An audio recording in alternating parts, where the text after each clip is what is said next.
Hey everyone, welcome back to the vlog.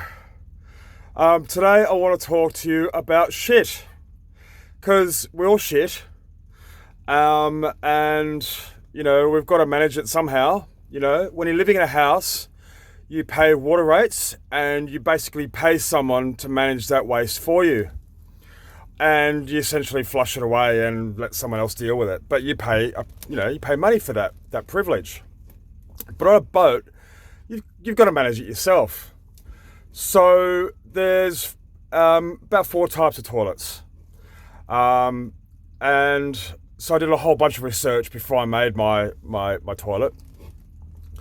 Well before I even bought the boat, I knew what kind of toilet I wanted, but I did study a lot about toilets. And it's quite funny, like when you're on the canals, it's one of the most talked about topics. It's like, oh, what kind of toilet do you have, And I love raving about the fact that I've got a composting toilet, because for me, it is the most efficient of all of them.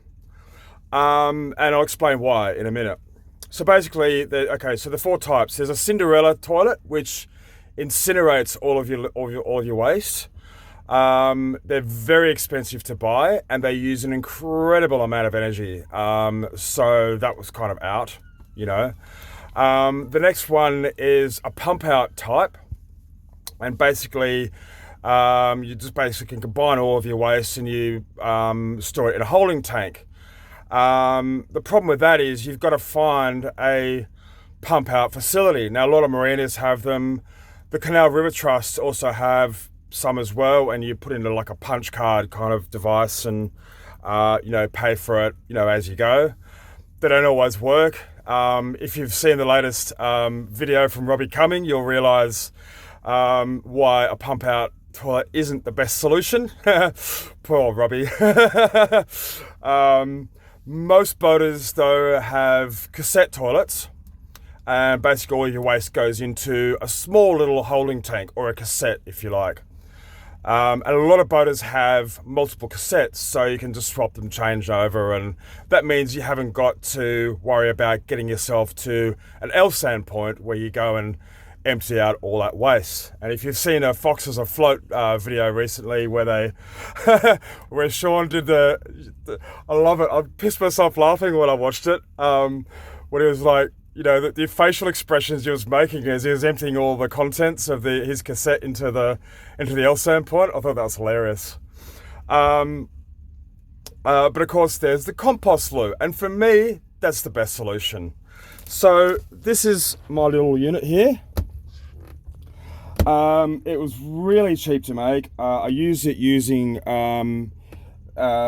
of timber I had lying around the house when I was still living in a house.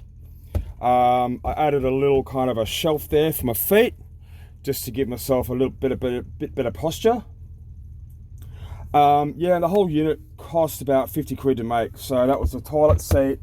I had some hinges lying around and some screws, so that was easy, and a bit of glue and whatever else. My original design, I actually had a fan with its own battery and solar controller and little solar panel, but I actually got rid of it because the smell's actually not too bad. In winter, I use the ash from my fire. So this is my little ash container. Notice it's got a lid as well to stop, because when you put ash into a bucket like that, carbon monoxide still escapes. So I have a lid, and that prevents any carbon monoxide from entering the cabin. But I just dump my ash on top of my solid waste, and it eliminates all the odors. It's absolutely amazing. In summer, I use sawdust, so I can buy like sawdust at like one of the pet stores, like Pets at Home. Or you can use like peat moss. You can buy it like Poundland, which is like a discount store. So that's how I use. So inside the actual unit itself, you've got, this is this bit of plastic here is the urine separator part, and it's probably the most expensive part of the whole project. And essentially, it separates your solid from your liquid waste. The problem with cassette toilets and pump out toilets is when you combine both the liquid and the solids, that's when you get the really, really nasty smell, as you know from watching foxes afloat. And a lot of people use toilet blue, but like I'm just really against using extra chemicals. Like I know they're probably environmentally friendly and stuff, but honestly, it's another expense as well. You have to buy, 4 liters of the stuff, and it's an extra expense, and you're adding more chemicals to the environment. So I opted for the composting lure. It's more of a dry composting sort of setup. So the urine separator separates my urine into a little holding tank at the front there. I've used just like a 5 liter like cereal container for the front, and then at the back there I've got a 30 litre painter's bucket that I picked up from one of the hardware stores, and obviously into a bin liner. So basically, under the terms of the CRT, or what I've been told by CRT, is with your solid waste, you just bag and bin it, just like dog shit. With your liquid waste, my understanding is you're allowed to empty your liquid waste 10 metres away from the canal, so in bushland essentially. And being a single bloke living on the boat, it's really easy for me because most of the time we pee a lot. So I use these 5 litre water containers to pee into, and I've got 3 or 4 of them. That means I can, store, a lot of urine before I have to empty them out. And that means I don't have to worry about going to an L-stand point either and, emptying out the contents that way.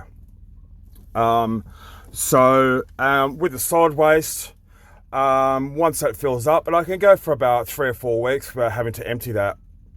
But like I said, I can just bag it, and I can actually just chuck it on my bow. So whenever I'm next near a service point, I can just throw it into the skip. So I don't really have to worry. Therefore I can go for, a couple of months without having to worry about emptying anything or, chucking away my waste. And as for the liquid waste, I can just, whenever those bottles fill up, I can just, empty them out, in bushland, like I said.